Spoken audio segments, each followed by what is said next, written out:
In a world split in two, a bold artist dressed in ruffles straddles the borderline and refuses to put up with anyone's nonsense.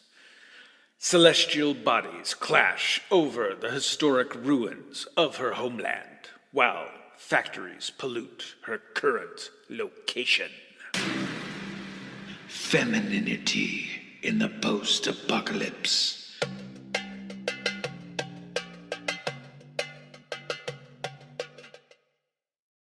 Thanks for joining us, my radical rebels amongst ruins. This is Femininity in the Post-Apocalypse, a feminist exploration of dystopian media. I'm your host, Klaire Lockheart. I'm an artist who claims that my origin story involves a mad scientist, Frida Kahlo, and Lucille Ball. When I'm not exaggerating my artistic lineage, I'm honored to chat with incredible artists. My wonderful guest and I are going to investigate Self-Portrait on the Borderline Between Mexico and the United States, which was painted by Frida Kahlo in 1932. We'll talk about the painting, Kahlo's impact on living artists, and we'll rate the artwork using the Maenad-O-Meter. Afterwards, I'll introduce you to the latest recipient of the Honorary Doctor of Dystopian Studies degree from the Unaccredited College of Klaire. I'm incredibly thankful that you're here so you can meet my guest, who is a Chicanics feminist scholar and painter. I'm honored to be joined by Dr. Kandace Creel Falcón. In addition to being an amazing visual artist, they are a recovering academic, since they're a former tenured women's and gender studies professor. Even though I have been a big fan of Kandace's artwork for years, thanks to the magic of the internet, I had the good fortune of seeing some of their art in person at the Springboard for the Arts Fergus Falls office earlier this year. To see Kandace's artwork online for yourself, head to kjcfalcon.com, which is spelled KJCFALCON. Welcome to the program, Kandace! Woo! Thank you so much, Klaire. It is such a wonderful opportunity to talk about this painting and to get to spend good time and be feminist rebels together. Hooray! I'm just elated that you could be here. I have been enjoying your artwork online, and now I've had the good fortune of seeing it in person. Yeah, and you and I first had our art showing together actually in South Dakota at a feminist conference that happened at South Dakota State University like years and years ago. I saw one of your brodalesques up and I was like, OMG, who is this artist doing this really clever, hilarious take on these traditional portraits of feminist muses done by white male painters? And then one day I saw your work on Instagram and I was like, wait a second, is this the same person that painted the brodalesques? And we totally had a little DM back and forth about it like years ago. And we've been online and now IRL friends ever since. Yay! It has been so much fun to watch how your paintings have changed over the years and all the different subject matter you've tackled.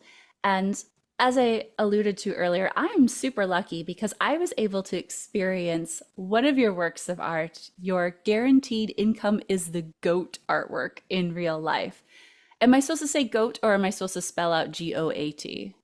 I think you can do either. And but you know, it does kind of ring a little bit more accurate to the idea if you say GOAT, but it is a painting about goats, so either way works. Yeah, your acrylic painting of these three goats is readily accessible for viewers to see in various formats. It's on your website. There are postcards. I have a sticker. There's a billboard, and it was recently included in an article written by Issa Farfan for Hyperallergic.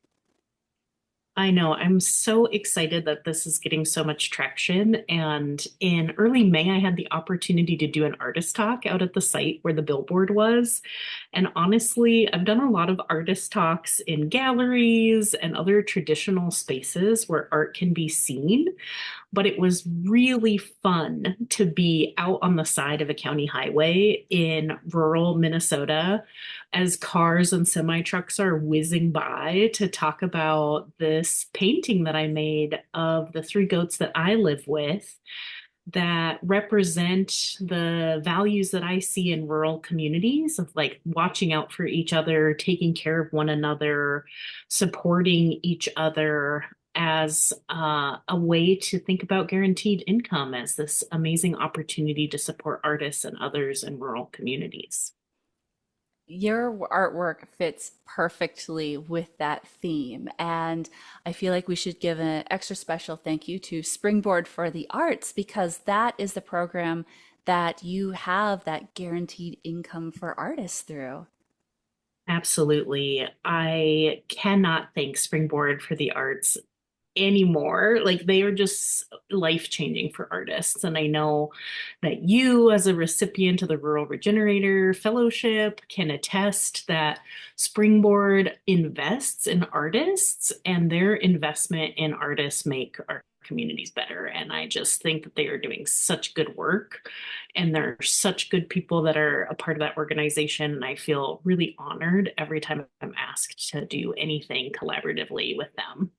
Yeah, they've been great pioneers in supporting artists and just being integral to our community out here in the Midwest. I can sing their praises all day, but we have some artwork to talk about. So, Candace, I'm thrilled that you're here to discuss Frida Kahlo's painting titled Self Portrait on the Borderline Between Mexico and the United States. We'll discuss the composition and our reactions to it in a moment. But before we do that, I want to know about your history with this artwork. When did you first encounter this painting? Yeah, that's such a good question. I feel like going back into the recesses of my memory, it can sometimes be so difficult. As you mentioned earlier, I am a recovering academic. I used to teach women's and gender studies. I used to teach Chicana feminist theory courses. I used to teach Chicano studies. And so certainly I've been familiar with Frida Kahlo's work for a long time. And I've took particular interest in her self-portraits. I think, as a artist, she's known for making these different portraits of herself with different elements. And so I probably saw it in that context a long time ago as like a scholar. But in 2015, I had the good fortune of being in Detroit, and there was an exhibition up of Diego Rivera and Frida Kahlo's work together, featuring 70 pieces. And I went back through my archive to see, like, do I have any photos of this? Is there any way I can see this?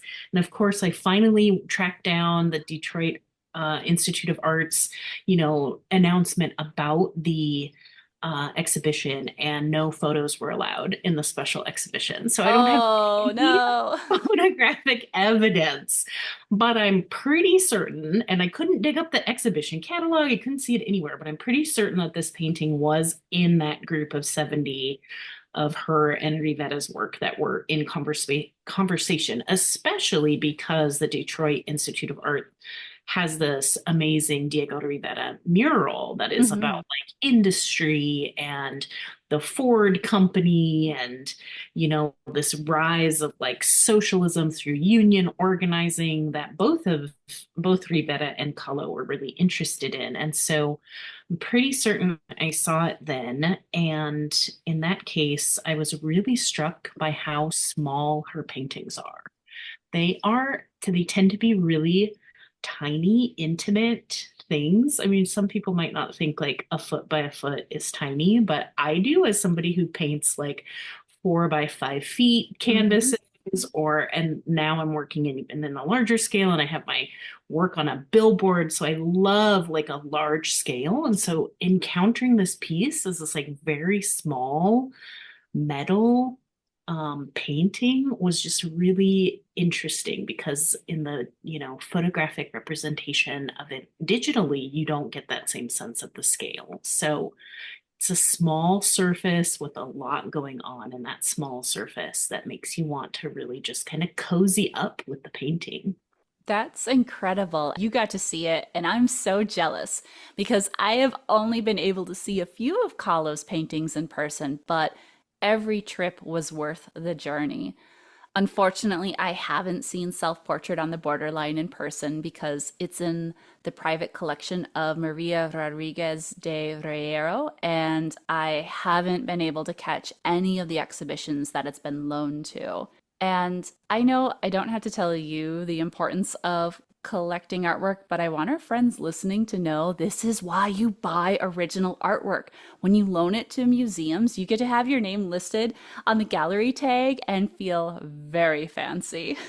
I love that. I love giving my collectors that opportunity to say, I'm happy to name you on the gallery tag from the private collection of fill in the blank.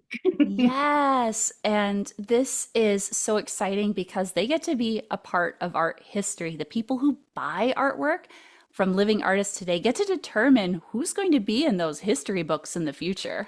I love that. So, when I was trying to figure out where this painting is located, I got a little sidetrack and discovered that someone in Des Moines bought Kahlo's Self Portrait with Loose Hair from 1947, but I couldn't find who owns it. I read in the University of Iowa Library's archive that Louise Noun sold the painting to raise money for Iowa's Women's Archives, and when asked about the sale, she stated, "Women do not have the funds that men who are corporation heads do. It's just very difficult to raise money for women's programs from the usual funding sources. It was going to be a long, hard job." Meanwhile, I had this Frida Kahlo that was becoming increasingly valuable every year, and I just thought, I've got an endowment hanging on my wall, and I decided to give it. That's really amazing that you were able to dig up that information about that. And what a beautiful gift, both in supporting Frida Kahlo at the time by purchasing this painting and providing a little something for her livelihood, and then to be able to give back to a program that was important to her in an academic context. That was really awesome. Yeah, I could get a little more sidetracked and lament about the gender pay gap, but I do want to fixate on who currently owns Self Portrait with Loose Hair. It's unfathomable to me that some people have incredibly famous artwork in their private collections. So, if any of my lovely friends listening just so happen to own Self Portrait with Loose Hair, let me know. I'd love to swing by for a visit. I'll bring you a lasagna. Candace, do you want to come with? We could do a road trip to Iowa. Absolutely. And I will bring what I was enjoying while I looked at this painting, but I'll hold off on that till we get to that question. Well, before I ask you that, I want to know with the friends of yours that collect your artwork, are they doing it so one day they can make the art world jealous? I hope so. I truly, truly hope so. I'm not sure my collectors think about that as much, although my most recent series of work was focusing on the Mexican origin people who came from Mexico to work on the railroad in the US Midwest around the turn of the 20th century. And after a individual purchased one of the larger paintings from that series, the Spencer Art Museum in Lawrence, Kansas acquired one from the series. And she was like, well, good thing that I've got this one before you blow up. So Ah, in some cases, I would say the collectors know and understand, and in other cases, they think they just are maybe more interested in supporting a living artist and maybe not thinking about that really important aspect. But I love that, and I want to integrate that into my talking points as I'm like telling people, yeah, you should collect this work. It's gonna mean something. that's so exciting. A friend of mine has a portrait of her with her son when he was a baby. And he's a bit older now. And when his friends come over to visit, he points out the painting and he says, "Hey guys, this is my college fund." Nice. Now, even though Self Portrait on the Borderline between Mexico and the United States is in a private collection, fortunately, there are many places online to see a photograph of the artwork. While seeing a digital replica removes the artist's intent for scale, texture, overall physicality of the work, it does make the imagery more accessible. So, Candace, how did you view Self Portrait most recently? So I took to the internet since we weren't allowed to take photos at the exhibition, and I originally looked at the version that is on the fridakahlo.org website. And then I looked at the Google Arts and Culture version, which is, I think, in collaboration with the Detroit Institute of Arts.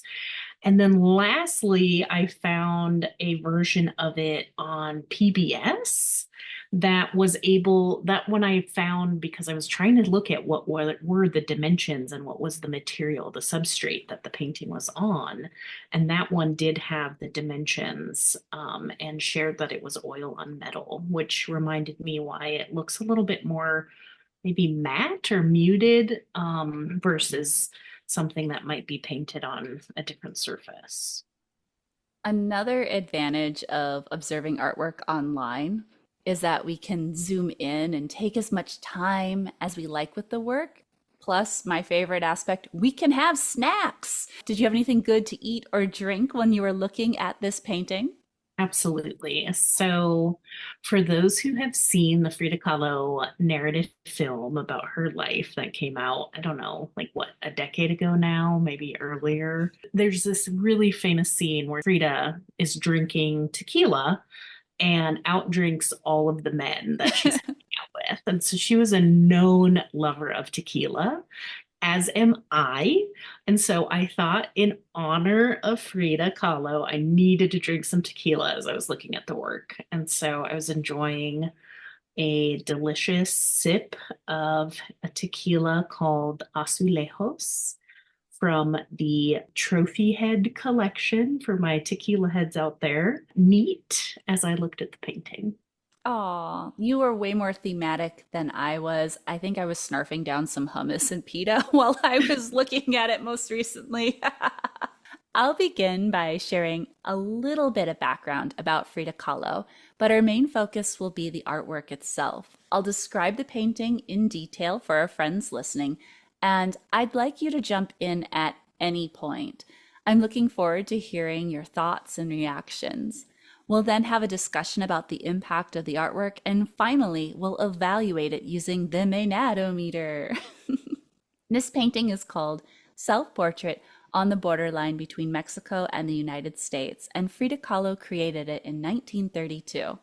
I'm going to ask for forgiveness on my pronunciation, but the original title is Autorretrato en la frontera entre Mexico y los Estados Unidos.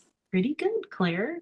The artist was born in Mexico at the start of the 20th century, but she was living in Detroit at the time she created this work of art. She happened to be married to another artist named Diego Rivera, who specialized in creating murals. He would make large public works of art on buildings, and so the couple would periodically travel to the United States for his work. Kahlo had her own career as an artist, which was unusual for women in the early 20th century. The Detroit News published an article about her called "Wife of the Master Mural Painter Gleefully Dabbles in Works of Art." I saw that actually as part of that exhibition, like a recreation of that article. And it was so gross, even in 2024, to see how they talked about her in that newspaper. Oh, at least the journalist included this quote from Kahlo. "Of course he does pretty well for a little boy, but it is I who am the big artist." Yes. Candace, how do you feel how the press handles your artwork?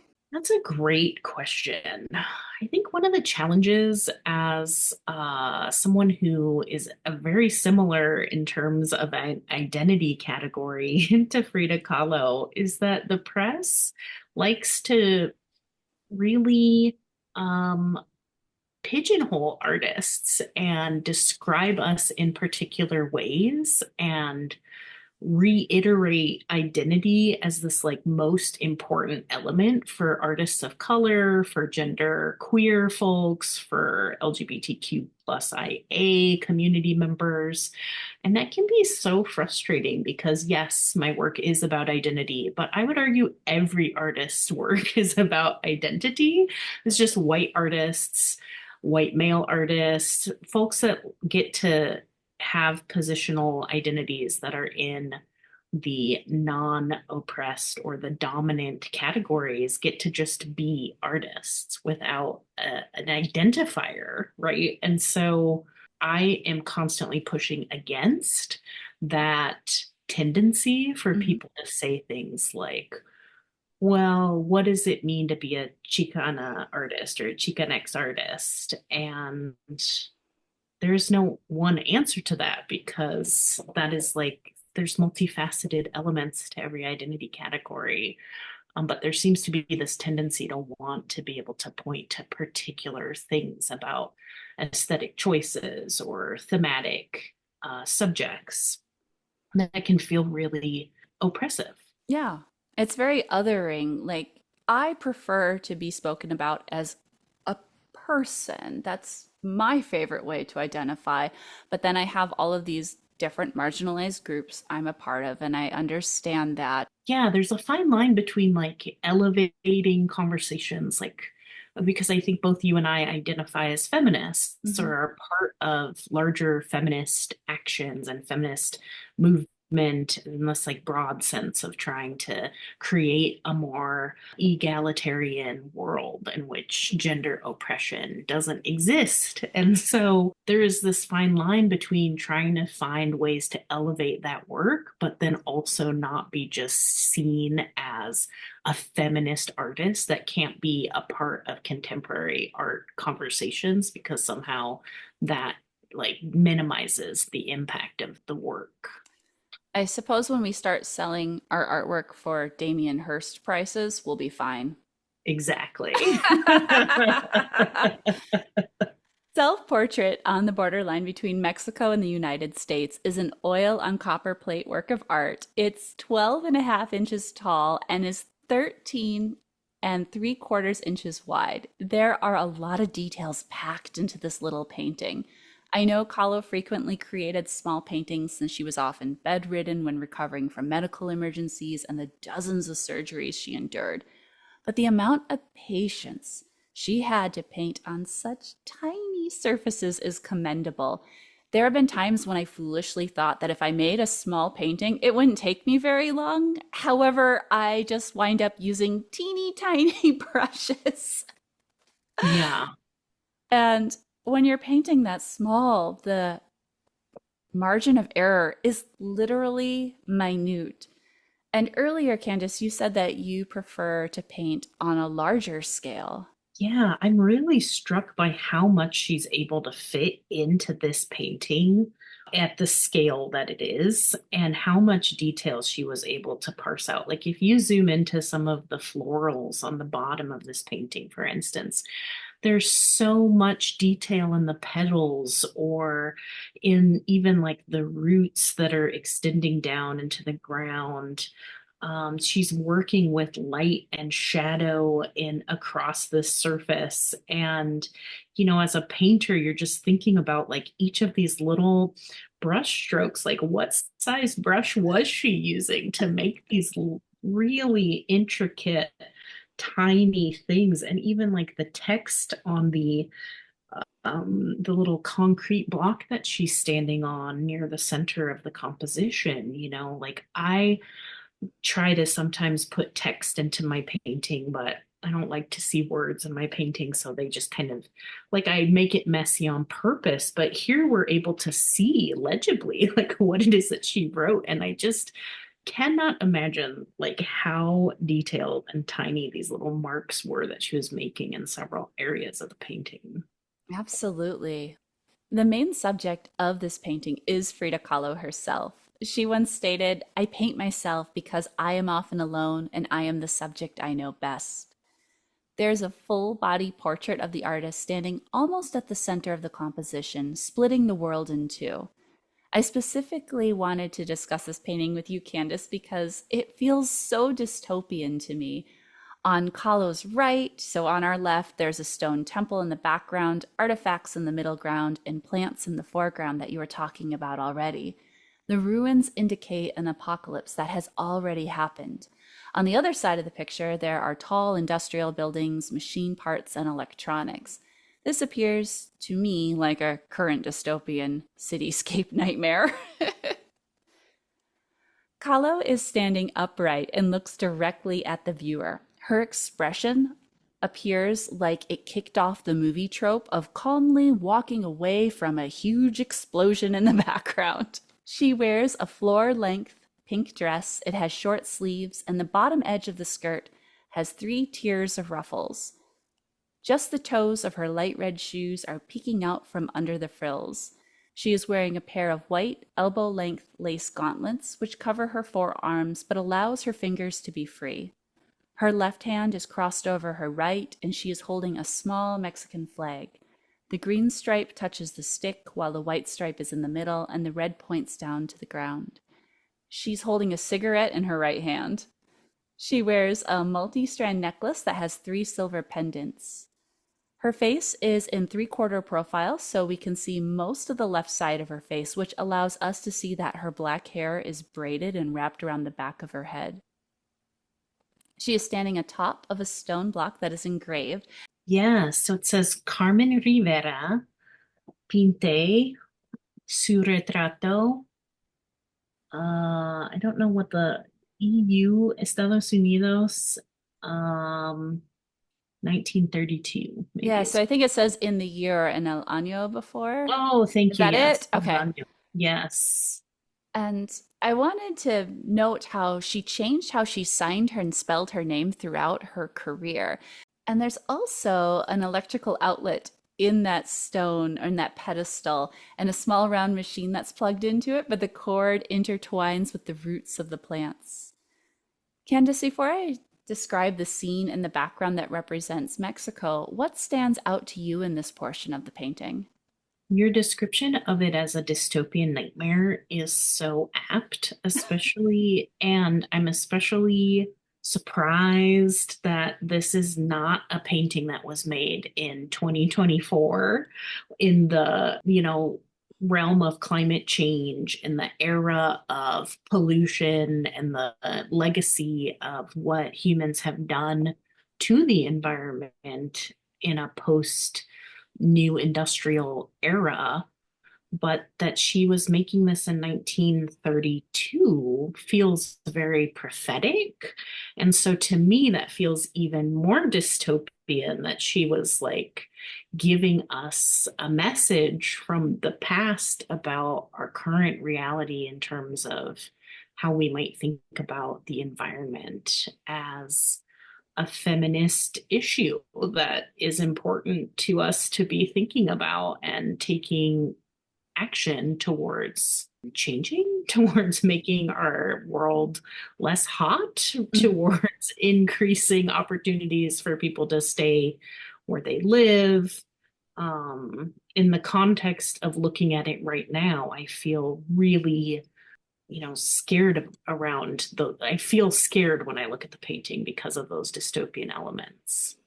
And do you feel that same way when you look at the left half of the picture? So the side where she's representing a longer ago past? Yeah, that's such a good question. I definitely feel the pain of colonialism being represented on that side of the painting, and the intricate link that she's making between that past and this industrial future of the United States. I think one of the most powerful parts of this painting is that she puts herself roughly in the middle of the composition, and she's really like straddling this border between Mexico and the United States. And really, one of the elements that I feel like is definitely connected to our climate change conversation and this dystopic premonition that she's putting forth here in her composition is around nation states, and the fact that she paints the United States flag as pretty representative of what the flag looks like and holds a papel picado version of the Mexican flag, to me, I think is her grappling with this idea of nationhood as well, inviting the viewer to think about what does it mean to belong to a nation and what should we take from those kinds of allegiances that maybe nationalism might offer in terms of power, violence, and oppression. The left half of the picture plane represents Mexico and Kahlo's indigenous heritage. On this side in the background, the dull blue sky bears two clouds. The left white cloud surrounds the orange sun. It's a round face with three long flames emerging from the mouth. The cloud on the right is dark and houses a yellow crescent moon in profile, which is facing the bolt of orange lightning emerging from where the clouds meet. Below the sky, there is a large stone temple. I'm unsure if it's supposed to be Mayan, Aztec, or another civilization because I was a nerd for ancient Egypt and neglected to learn how to identify architecture from other sophisticated civilizations. I've read that I believe it's representing an Aztec ruin, like of Mexico City. Oh, thank you. The gray structure has 3 tiers of symmetrical staircases, but the top left side of the building is crumbling. There's a pile of stones in front of the temple that go off the left edge of the composition. The earth is brown, and there are 3 artifacts on the ground. Since my brain is full of ancient Egyptian iconography, I cannot discern the figures Kahlo depicted. Kandace, do you have any insight? Yeah, so the one that's most in the middle ground is a skull on its side, a stone skull. I cannot recall the particular culture that she's referencing in that piece, but there is a specificity there. Sorry, dear listeners.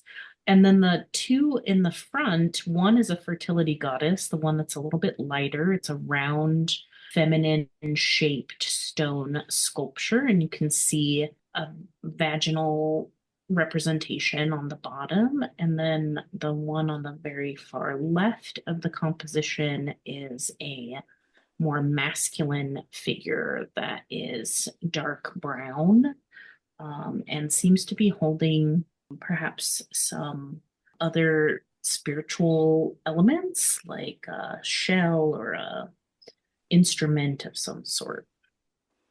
I'm glad you were able to help me identify because I spent way longer than I want to admit trying to find out what they were. And sadly, the best article I could find was written by an author named Paul Dunwell for a framing company's blog in the UK. And so he was identifying the 2 figures on the left as fertility figurines, and I think the one on the left he said was a Jalisco fertility figure, and then that round, that blue and white one was a Colima figure. And he said that the stone skull was Totonac, and fortunately I did find that the Detroit Institute of Arts had confirmed all those sources, so I'm not just trusting some guy named Paul in the UK. That's amazing. Yes, thank you for that. These old ruins show evidence of previous civilizations. It's miraculous anyone survived the genocide Europeans committed against the indigenous people. However, the plants depicted at the bottom left show life. I am terrible at plant identification, but it looks to me that there are 8 different plants. A few of them look like cactuses, and many of them are flowering. The leaves are green, and the plants include yellow, red, brown, violet, and white. The bottom edge of the painting shows the earth cut away so we can see the light roots growing in the dark red and black soil. Are you better with plants than I am? I think there's calla lilies in here as one of the flowers, which is not that surprising because that does seem to be a motif that she visits often in her floral compositions. and also one that Diego Rivera, her husband, certainly integrated into his work. So I can see that one, and you're right, there's definitely some cacti. It's a lot of like desert plant vibes. So you shouldn't feel badly because these are kinds of plants that grow in South Dakota or Minnesota. What stood out to me, though, is in this destitute landscape she's standing in, the only part that seems hopeful, that has life, is on the side where Mexico is, where I feel like she would have much rather been at the time. Absolutely. I believe she also experienced a miscarriage at the same time when she was in Detroit. And so not only was she in this like foreign culture, being treated as this like sidekick to her famous artist husband, as if she was just dabbling in painting in her free time by the press, having difficulties, finding good food to eat and good conversation and missing home. But she was also grieving and like going through changes that had happened in her body because she was unable to bring a pregnancy to term. And so I do sense that longing for her homeland in the way that she is pulling out these symbols of Mexico. And I would argue that for me, even though there's like this Totonaca stone skull in the background, in Mexican culture, we are very much about understanding the duality between light and dark and have a comfort in that memento mori framework of reminding ourselves that we will die. And so if you think about like Dia de los Muertos as this like event that happens where we honor our ancestors through making altars and really using a lot of the imagery of skulls or calacas or calaveras as like a portal into understanding that we too will be dying one day. To me, that skull and the fertility goddess stone symbols and the blooming, flowering plants in the foreground all represent life and death and this cycle of rebirth, even amongst the ruin.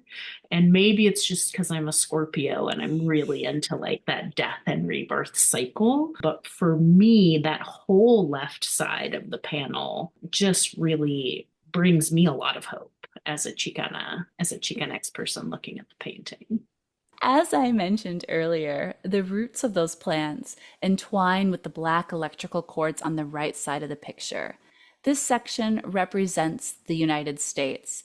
This is a RoboCop-esque dystopian scene filled with buildings and pollution. The foreground hosts 3 circular machines buzzing with electricity. The one on the left is the smallest. It's dark, with 8 ventilation holes cut into it. The central device holds a large, bulbous light bulb, and the gizmo on the right appears to be a copper loudspeaker or megaphone, perhaps. The earth behind the machines is dingy gray, and there are 4 metal ducts, or export vents, standing in a row. They're silver, kind of diamond shape, but they have circular openings that hook to the side. There are long tubes running from their midpoints. In the background, there are numerous large buildings. There are half a dozen beige, tan, and gray skyscrapers in the way back. Before them, there is a squat brick and glass factory that has 4 tall cylindrical pipes poking out of the roof. Each pipe bears a letter and it spells out Ford. The tubes are belching smoke into the air, and an American flag manifests in the exhaust. There are 48 white stars on the blue field because Alaska and Hawaii weren't annexed by the United States yet. The horizontal stripes alternate between white and red. Now, Kahlo did not like living in Gringolandia, and she was particularly critical of the rich capitalists like Henry Ford who flaunted their wealth during the Great Depression. One of the things that I find interesting as I continue to take in the painting and spend a lot of time with it is that on the right side of the painting in Gringolandia, the ground has been raised and is level, whereas in Mexico, the ground is more naturally shaped, like it hasn't been bulldozed or excavated or made or controlled, like in the ways that industrialization typically worked to contain or make shape the environment to fit the needs of humanity. And so I'm really struck by those visual differences between the two halves that really gives us another opportunity to think about that duality between masculine and feminine that I see she's playing with a lot in this painting. So we see that in the sun and the moon symbols, where the moon is often representative of femininity, the sun masculinity, and then coming together and making this lightning bolt. The earth can be understood as like Mother Earth, right? Often is very feminized versus like industry and business and capitalism being this like dominant masculine concept. And like the skyscrapers are, you know, literally phallic symbols on this right side, and the steam pipes, right? Like there's a lot of potential phallic imagery that we can see here, but to me that's one of the things that I'm really appreciative as a feminist scholar and painter, that she's able to do within such a small space with so much detail. Well, speaking of patriarchal American capitalist nightmares within a dystopian cityscape, do you know what time it is, Candace? Mm. It's 1 minute to 4. Well, it's also time for an ad break. Oh, good.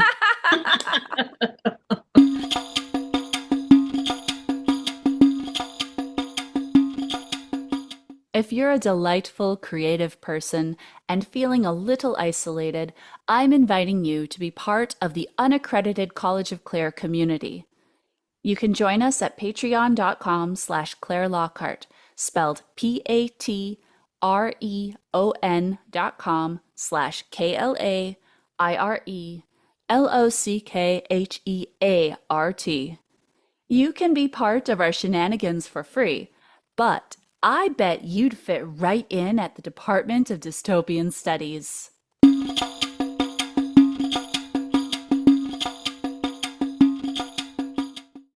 Thanks for sticking it through the commercial break, friends. Before we chat about Frida Kahlo's self-portrait, I want to share that one of the goals with Femininity in the Post-Apocalypse is to examine dystopian media through an intersectional feminist lens. While end-of-the-world narratives can be fun entertainment, these stories often forget to include people of marginalized genders in a meaningful way. I want to reassure everyone that it's okay for us to be critical when we discuss movies, art, and books. I also want to briefly mention it's okay for us to disagree, and this includes you wonderful people listening. We are not going to provide a full biography on the artist, but instead we are simply focusing on this one painting. I want to chat about the artwork and how it is still impactful today. After our discussion, we'll evaluate the artwork using the Maenad-O-Meter. Candace, I can't thank you enough for taking the time to discuss Frida Kahlo's work with me. I'm particularly excited to learn about how her art inspires your lineage as an artist. How do you relate to Kahlo? First, I have to say I'm a real fan of Frida Kahlo's work, and she has been a symbol of Chicana brilliance for a long time. And as somebody whose PhD is in feminist studies that looked at the reality of Chicana feminist identity and action in the Midwest for my dissertation, and as somebody who was in the academy for almost a decade teaching women's and gender studies, her work is feminist to its core. It like represents intersectional feminist opportunity to critique capitalism, to have an opportunity to understand gender in a more expansive way, to think about some of these topics that we've covered around like climate change and nationalism and patriarchy, and even like her role as a woman painter in this time, advocating for space and respect by looking at subject matters, like using herself as the subject matter, was radical and revolutionary at the time, and continues to be radical and revolutionary in our time to continue to do that sort of technique in our own work. So, I started painting in 2018. I took a class at the local community college and fell in love with painting so much that I quit my tenured position as a professor just to become a full-time artist and writer. I'm in a love affair with painting, and I feel like in a very similar way, so was Frida Kahlo. When you think about her reality as a disabled femme, painting was so important to her. She was doing it in bed. And I identify so much with that as somebody who is leaning into this identity category of disability. I have a chronic illness, and I think about her a lot in our similarities of like the physical toll that painting takes on the body. I don't know if we talk about that enough as painters.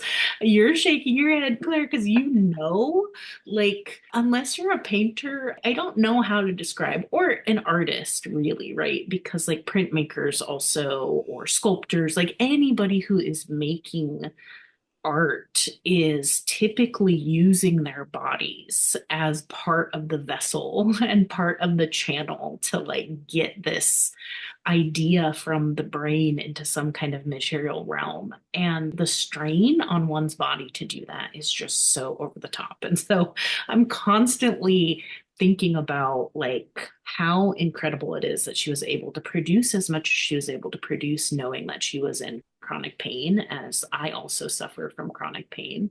I also see this connection as a mixed race Chicanx person. I have a white father and a Mexican American mother. And Frida had a German father and a Mexican mother with Spanish and indigenous roots. And so like having this mestiza outlook and understanding a borderlands reality is very resonant with me. The fact that she calls this painting self-portrait along the borderline, I'm sure connects with this legacy of Chicana feminists who I consider to be part of my ancestors who helped me do my work, like Gloria Anzaldúa, who wrote Borderlands, La Frontera, which is this amazing Chicana feminist text that theorizes the borderland between Mexico and the United States as this very alive space, as a third space, as not just the interaction between two nations, but what that interaction between two nations looks like as it manifests in every interaction that Mexicans have with Americans in whatever geography. And so, as somebody who is rooted my life in the Midwest primarily, I was born in Kansas. I grew up in Albuquerque, New Mexico, but I came back to the Midwest when I was 18, and I've been in Minnesota for over 20 years now. I understand this borderlands existence as a Mexican American person living in a predominantly white space, which is what Frida would have been experiencing in Detroit at the time that she made this painting. Those kinds of lineages, and along with having shared queer identities, I think just make Frida this like amazing artist that I would love to have my work shown with her work. I think like our work could have really interesting conversations together, and it's on like my bucket list to like have that be a reality someday. That would be an incredible exhibition.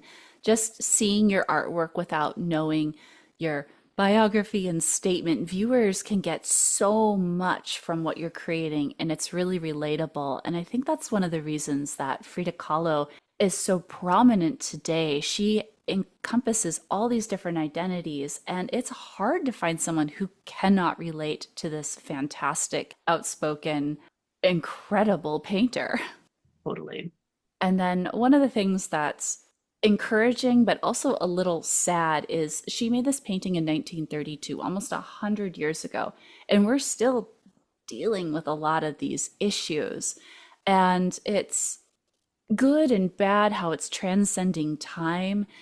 I would like to be more optimistic about what the future entails, but here we are on the cusp of a election as well. Yeah. Self-portrait on the borderline between Mexico and the United States demonstrated Kahlo's experience living in the two different countries. Kandace, you recently created a series called Roots that incorporates stories of migration from Mexico to the United States, and I'd love to hear more about it. Yeah. So coming out of the election cycles of the previous elections, actually, I was working really hard on an academic manuscript that was developing these same kind of ideas that I ended up exploring through this painting series, where I was looking at archival documentation, trying to trace the presence of women in this migration story. Because while there were some representations about Mexican men who migrated to work on the railroad at the turn of the 20th century, which is my family's story, which is how my mother's grandfather, my great grandfather, came from Mexico to Nebraska to work the railroads at the turn of the 20th century.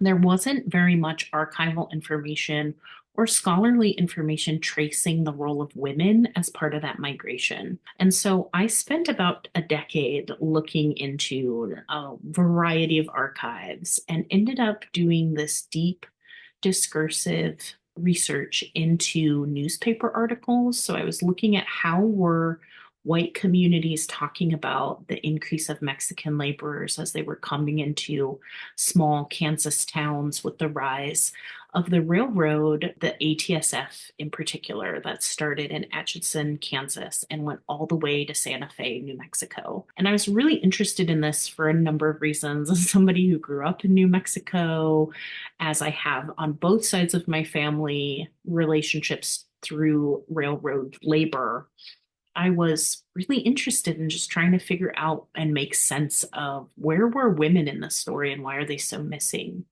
One of the things that I uncovered in that research was that the Santa Fe Railroad particularly targeted married Mexican men to come live in Kansas with their wives and children to try to decrease the ways that laborers would leave the workforce because it was so grueling and dangerous and difficult work. The series Roots is a set of 16 paintings that try to bring all of that information together into the space of a canvas. I made these what I call loose diptychs. I'd made 5 sets of these that are 5 feet by 4 feet canvases that I imagined could span, 8 feet if put together, or I tried to make them so that they could stand on their own as well.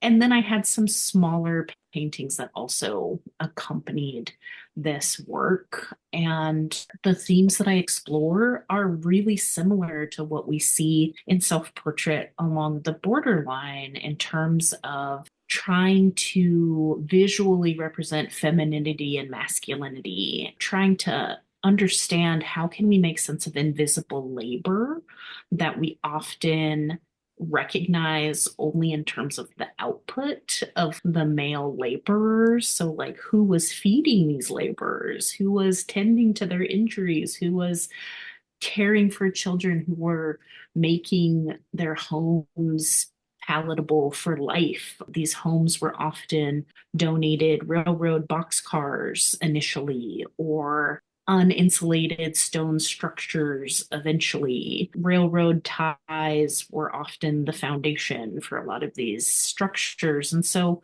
just really trying to grapple with this undertold history as well, and to allow viewers to understand their role in relation to this history, and ask some deeper questions about where was my family in relationship to this particular kind of labor, especially in light of the railroad being this force for increasing opportunities for connection for white folks to be able to travel, but also for commerce and the westward expansion. Where is the easiest place that our friends listening can see your Roots series? Is it on your website?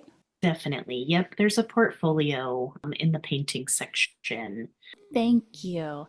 I don't have a smooth transition, so we'll just go right into the Maenad-O-Meter if you're ready.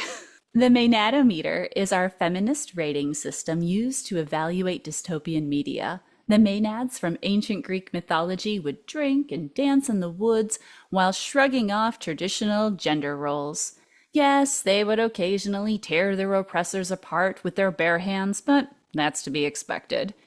Anyway, we'll use a rating of 0 to 5 skulls. A high score indicates that there was diversity, and the women and people of marginalized genders are included and respected. A low score is for work that ignores feminine characters or treats them poorly. This isn't an evaluation of if we think the art is successful or if we personally like it. It's simply a way for us to rate how the work represents and treats feminine subjects. We'll consider the people represented and how they're presented visually. I have been thinking about this painting nonstop and waffling on, is this a 4? Is it a 5? How much of it is my personal bias? But after our discussion, I'm going to give this painting 5 skulls. I'm pretty sure this is the first time on this show that 100% of the subjects in a work are feminine. But there's only one person in this painting, and it's the artist. In this self-portrait, Frida Kahlo is claiming her space and declaring her agency by standing on top of a stone engraved with her name to boldly state that she created this composition. Kahlo challenged the gender binary in a lot of her work, which is notable now, but was especially radical in 1932. Despite wearing a frilly pink dress, her expression indicates that she isn't going to put up with anyone's nonsense. Despite standing in the midst of a bleak landscape, she is upright, dignified, and stares down the viewer. She's holding the Mexican flag and turns her face toward her homeland, which, despite including historic ruins, includes living plants that are growing and alive. Kandace, considering the scale of 0 to 5 skulls, how would you rate Self-Portrait on the Borderline Between Mexico and the United States by Frida Kahlo? I too have been thinking a lot about the skull rating, and I have to give it 5 skulls. It's a 5 skull composition for me. I just think it is such a wonderful example of challenging notions about Mexican femininity. And so much of what you've spoken to, I resonate with. And I just add that the fact that she's in this very feminine pink dress, yet set against both of these different backgrounds of either archaeological ruin, the legacy of colonialism, or in front of the realities of industrialization, her presence as this organic, beautiful human form that is embodying a strong notion of femininity just really demands that 5 skull rating for me. It helps that there's a skull in the painting too, right? Absolutely, which I appreciate. I put a lot of skulls into my work as well. I shall also share the rating for this artwork given by the wonderful people who are part of the Unaccredited College of Klaire. My fabulous friends at Patreon get to contribute to this program by giving their feedback on the topics we cover. For Self-Portrait on the Borderline Between Mexico and the United States, my lovely friends from the Unaccredited College of Klaire awarded it 4 5/6 skulls. Wow. Kandace, I'm absolutely pleased that you could join me to discuss this self-portrait by Frida Kahlo. Thank you so much. Thank you so much for having me, Claire. This has been a real delight, and I feel like we need more opportunities where painters can talk about paintings together. Absolutely.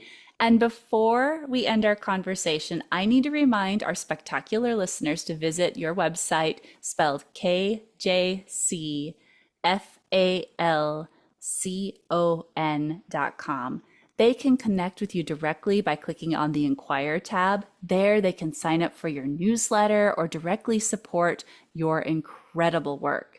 They can even purchase your paintings, and then someday in the future, a podcast host will attempt to track down a specific painting and get jealous of the amazing artwork that they have in their personal collection. I love it. Yes, from your lips to the goddess's ears. I also need to quickly remind everyone to keep listening so they don't miss the next recipient of the Honorary Doctor of Dystopian Studies degree from the Unaccredited College of Klaire. Kandace, thank you again for talking about self-portrait on the borderline between Mexico and the United States with me. Thank you, Claire, and I hope that the future brings you many opportunities to see more Frida Kahlo work in person. I am definitely going to advocate that her work should be on display next to yours, and I will never stop bragging about being your friend. Aw, same.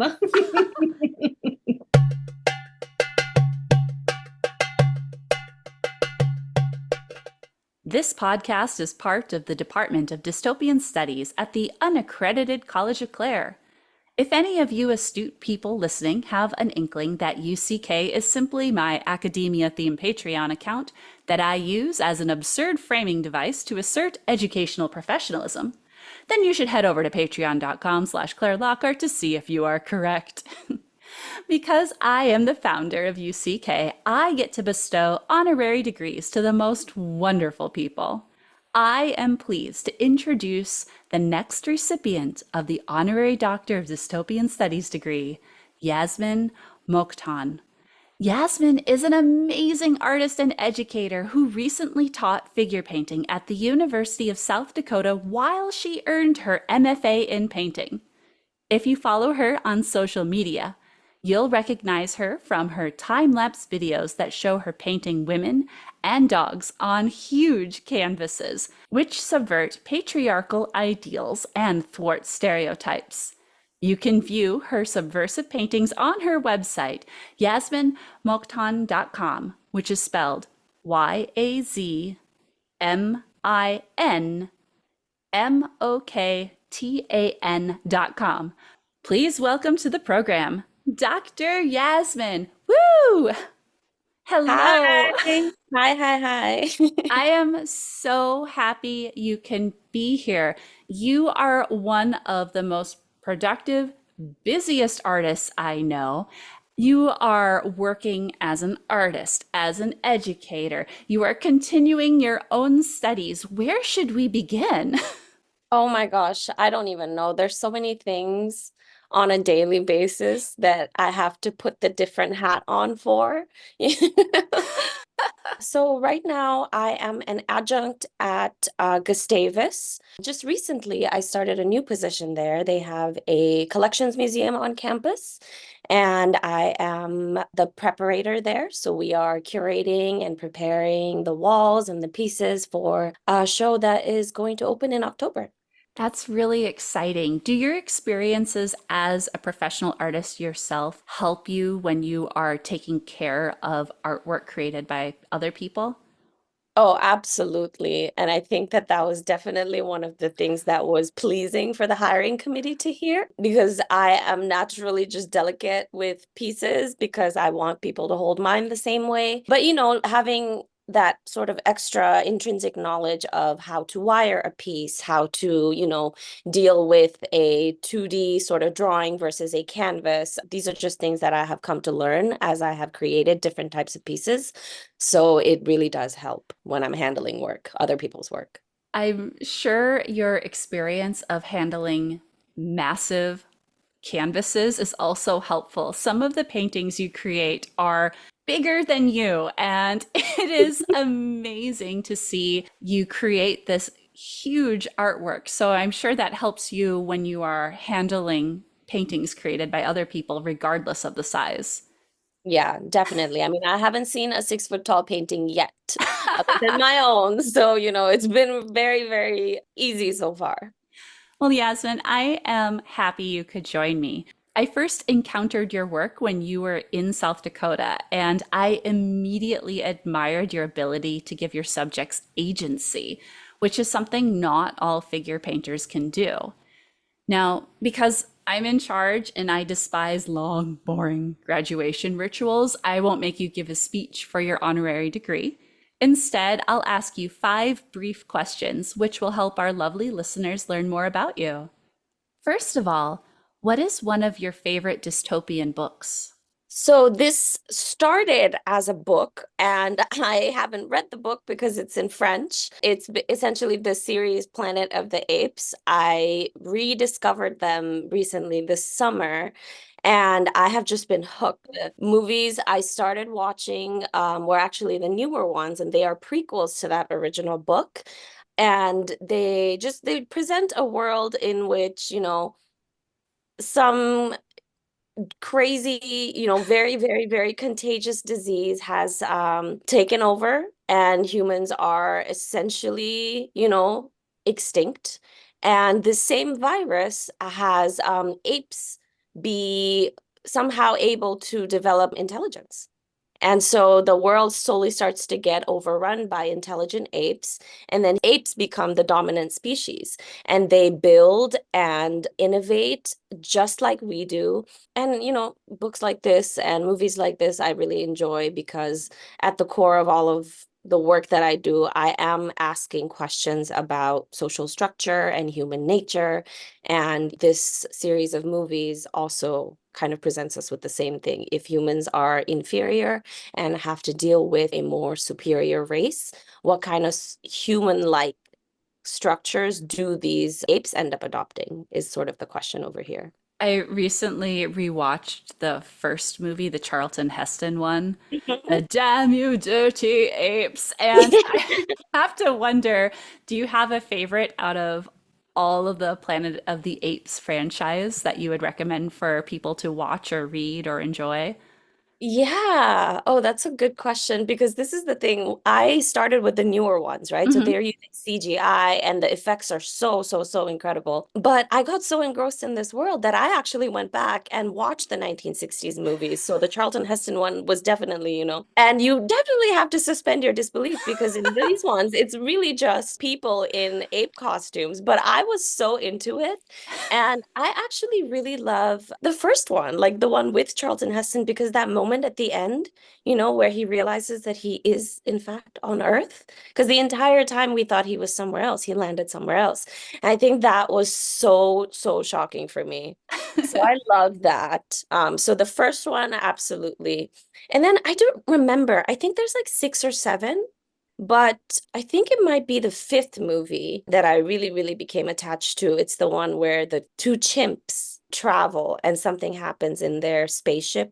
There's like a time warp in their spaceship and they end up back on Earth. And then this is before the virus. So Ah, it introduces this weird enclosed time loop because, in the first movie, Charlton Heston arrives and all of this has already happened. But he then triggers this series of events that causes these apes to go back out into space and arrive to Earth on an earlier timeline, and they are the ones that infect the people and then oh. continue that series of events. And so when it was like a click moment, between the first movie and I think it's the 4th or 5th movie where that timeline sort of starts to make sense. Excellent. The second question I have for you is, how would you unite humans with animals in a post-apocalyptic community? Uh, this is so funny. I love, love, love animals so much. I have a very deep sort of interest, and I like to think intrinsic connection with animals. So in a post-apocalyptic community, I would absolutely be doing everything I could to win them over to create some kind of symbiotic relationship with them. And maybe if not, all the wild animals, I could definitely restart the human dog connection and have them trained or at least affectionate with me enough that they learn to trust humans. And then, we just start all over again with the human canine relationship. That would be awesome to be in charge. You would be great at that. And I do think you're going to hate my next question. So, would you rather fight a pack of wolves that are the size of chihuahuas or fight one giant chihuahua the size of a wolf? Oh, wow. I am gonna go for the little wolf pack of chihuahuas. I can't imagine you actually fighting any type of dog. Would you just ensorcel them with your great animal relationships? Oh, absolutely. When you said fight, I was already thinking bribe, maybe I show up with treats. They would love you. Next, what creative skills do you have that would be beneficial during the apocalypse? I am pretty good at whipping up creative meals.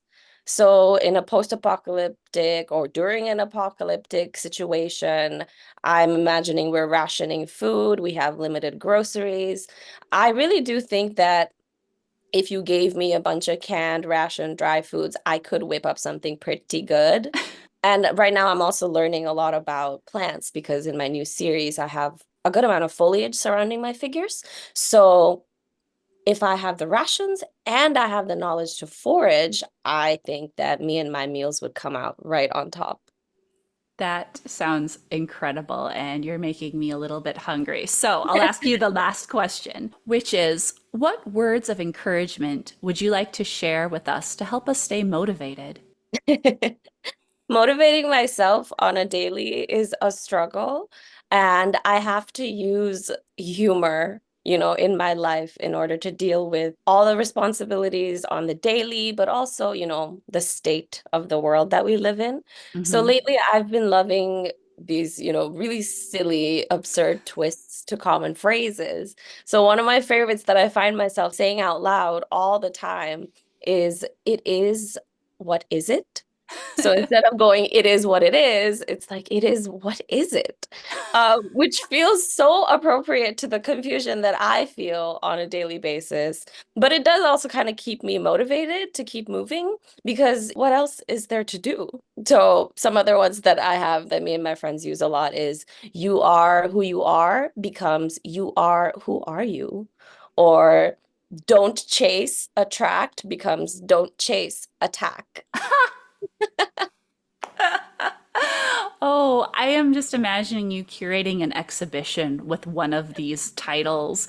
You Oh would my get goodness. such amazing artwork in it. I hope you do a show that is, it is, what is it? That actually is so fitting. You could do so much with that. Thank you so much for joining us, Dr. Yazmin. Thank you for having me, and I'm so excited about my new honorary degree.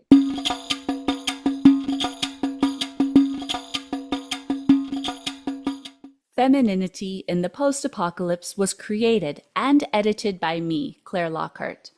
Find me at clairelockhart.com, and that's KLAIRELOCKHEART.com.